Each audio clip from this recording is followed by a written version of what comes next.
Hey guys, Loot Wizard here with another video on Gems of War, and this is day 4 of Guild Wars. This is Brown Day. So as all the other times, we're going to go over the team that I will be using, and then we'll get right into the battles. So let's take a look here at my team. I do have a couple of different brown teams just in case one doesn't work as well, or I need to switch up depending upon the enemies. But yeah, so this is the main team I'm going to be using, which is Mountain Crusher with the Titan class at the top.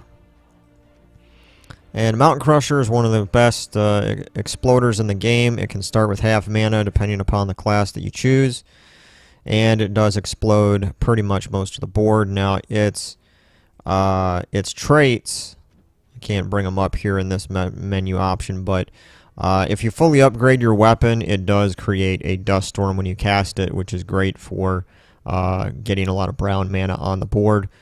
And then in second place, I do have Glaceon, and everything here is fully traded.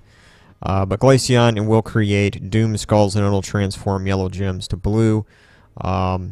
And blue gems will feed the Emperor Corvash down there at the bottom, which we'll take a look at in a second. King Bloodhammer is in the next spot, which does it creates Doom Skulls, but it also deals for me 31 damage to the two strongest enemies before it creates those Doom Skulls. Now, and Glaceon and King Bloodhammer do have a good synergy together, because Glaceon transforms yellow gems to blue, and then King Bloodhammer will transform blue gems to Doom Skulls. So casting Glaceon first is usually what I do if I have the red gems matched up, and then it'll create blue gems, which will allow you to make King Bloodhammer even more powerful. Now, any of the blue gems that do match are going to be going to Emperor Corvash, which Emperor Corvash is a really good legendary troop. It does true damage to the first two enemies, but then it stuns them and it drains their mana, so that's really good. Also, as its trait, it stuns a random enemy on 4 and 5 matches. Now, you're going to be getting a lot of 4 and 5 matches with this team set up because of Mountain Crusher exploding.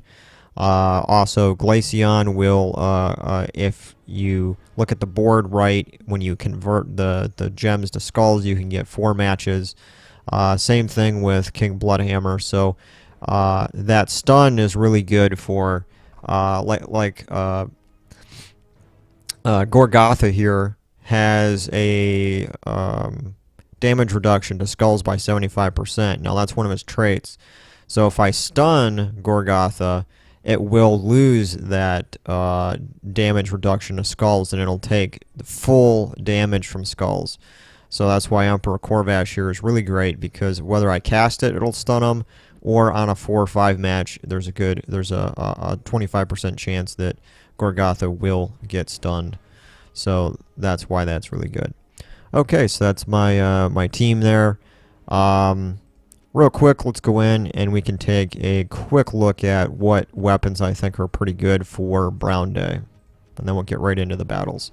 So some of the really strong brown weapons, you do have your Doomed Club here, which is another weapon that I could use in a brown team. That's pretty strong. Dragon's Eye can be useful. It used to be really powerful for Brown Day before the nerf. Now that it's been nerfed, it's still okay, but it only transforms the last enemy into a baby dragon. Now you do have things like the Shield of Urskaya, which could be useful. Skeleton Key is not really that useful because it's really powerful only with the other gold troops, which really don't have brown in them. Black Monocles is a strong brown weapon. Also, Bronzelock Pistol, that could be useful on Brown Day. Guardian Crown, which is a faction weapon. It doesn't do damage of itself, but it actually has really good survive rate, because it gains 59 life and armor, moves itself to the front, so it's a good tank weapon. And then if you have it fully upgraded, it does also silence the first enemy. Now, you do have Mang, which is also a really strong weapon. It can be a little weak at times, so but it's capable of very high damage for skulls. That's a good brown weapon. Then you have another faction weapon, Life and Death. That's another good brown weapon. And then, of course, the weapon I'm using today, which is Mountain Crusher, is a really good weapon for Brown Day. So Brown Day really does have a lot of good weapons. You could also use something like War and Peace. There is, yeah, so I think that about covers the brown weapons. Alright, let's get into the battles.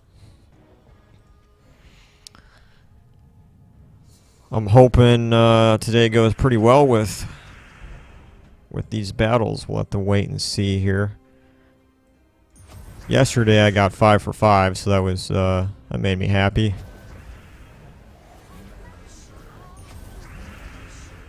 And let's see, no 4 or 5 matches. We're gonna go ahead and explode the board here. And Emperor Corvash is now up, and as you can see, Gorgotha at the top is close to getting its mana fully up there, but when I cast Emperor Corvash, it'll drain all of its mana. We do have a 4 match here, though, so I'm going to go ahead and take that really quick. Now, I could connect a Skull here match, but it really isn't going to do too much damage to Gorgotha, so the better option is to cast Emperor Corvash here. Do that true damage, drain their mana, and now, as you can see, Gorgotha is stunned. So this right here, this reduced damage from skulls by 75% is nullified as long as he is stunned. We'll explode the board again. And bam, that skull match on that cascade just shredded Gorgotha. Alright, so we do have the rest of our troops up here. I have the option of, well, let's take that 4 match there first. Now, the thing with this is that you need good alignment with your skulls here. So, I don't really have any blue or red matching with skulls. So, we're just going to connect that skull and wait.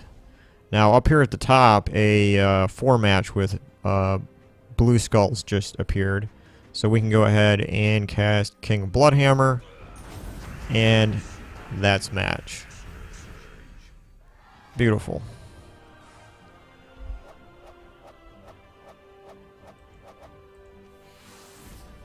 Now, of course, that was probably the easiest battle in our 5 battles here that we have to do. We go on to Vanguard next. And, wow. That's really not a hard team at all. This should be pretty easy. Sometimes people forget to really put a good defense team in their guild. Let's see. I don't have any brown. We do have some purple here.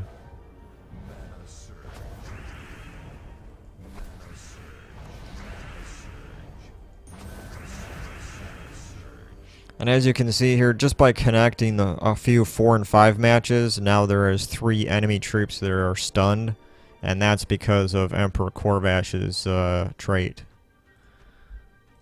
Let's go ahead and explode the board. Alright, so this is beautiful right here. We've got a lot of red matching with skulls, which is going to make Glaceon really give them a real big punch there. We don't have any red or blue matching skulls. I could use Emperor Corvash again.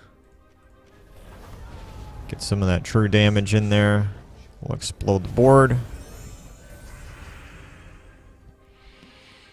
And let's see. Match that skull. We'll just explode the board once again. And over here on the right hand side we got a 5 match of red. Cast Glaceon again. And now we do have some blue matched up, so King Bloodhammer. This is a really strong team. I've been using it off and on in PvP, and it's pretty good. Now sometimes instead of Emperor Corvash you could put what's the name of that one troop? Apothecary, I think. Which allows you to convert selected gems to brown. Now, this is a pretty dangerous team to go up against. I could lose simply because Infernus and Ubistet here are pretty powerful. Plus, you have the Divine Protector weapon, which is going to generate a lot of mana for those troops. But let's see how it goes.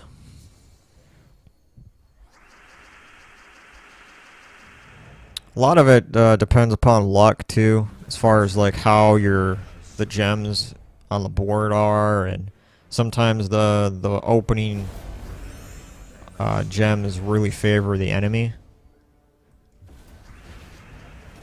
Like right here, he's got Ubistet up, and it just destroyed two of my enemy, or my not enemy troops, but two of my troops.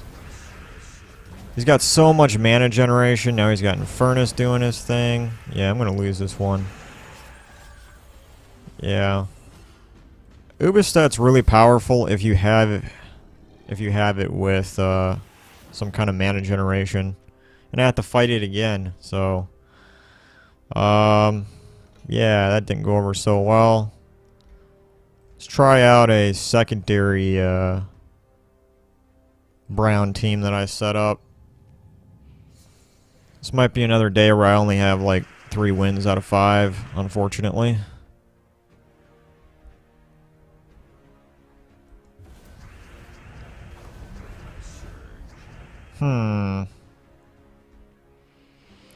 See, this is what I was talking about with luck, is that right here on the board, like, nothing really matched up for me to get my Mountain Crusher up or anything. So, yeah, now Ubistet. Infernus, he's got Infernus up. I'm probably going to lose Mountain Crusher at the top. Yep.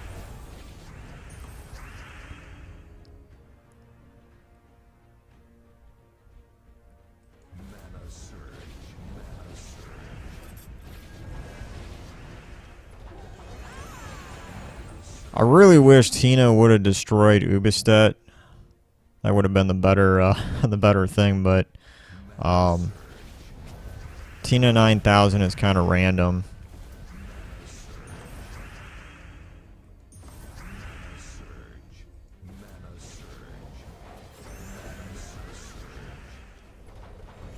There we go. Yeah, Tina is a pretty powerful mythic troop, I gotta say. Does that true damage and then it gains armor.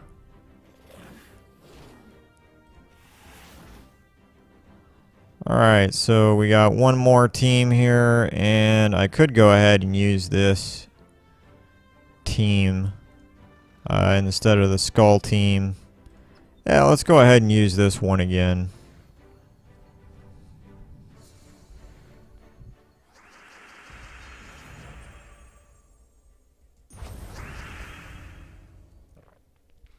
And this was the new mythic that I got this month in May. Haven't had a lot of time to use it, but its last trait is pretty powerful. It stuns all enemies on 4 and 5 matches. And I just got that 4 match, and as you can see, they're all stunned. So that's really good anti-skull damage. Because a lot of these troops have like really high skull damage reduction in their traits, and once you stun them, that's not a problem. Alright, so we got Tina up. Go ahead and fire that off. And one of the things here too is down at the bottom of this team I have Scorpius, which its final trait is all brown allies gain 1 to all stats at the start of each turn. Now, as you can see, since this is Brown Day for Guild Wars, they're all brown. So every single stat on here, which Scorpius in combination with Tina is actually pretty decent, because every single turn that goes by, its true damage is going to be going up. So that's really great.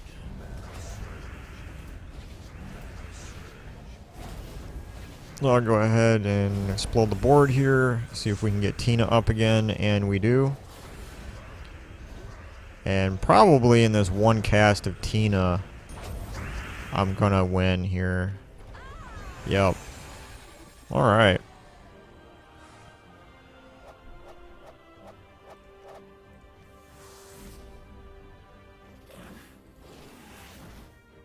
And there we go. I won 4 out of 5 battles. Unfortunately, I lost 1.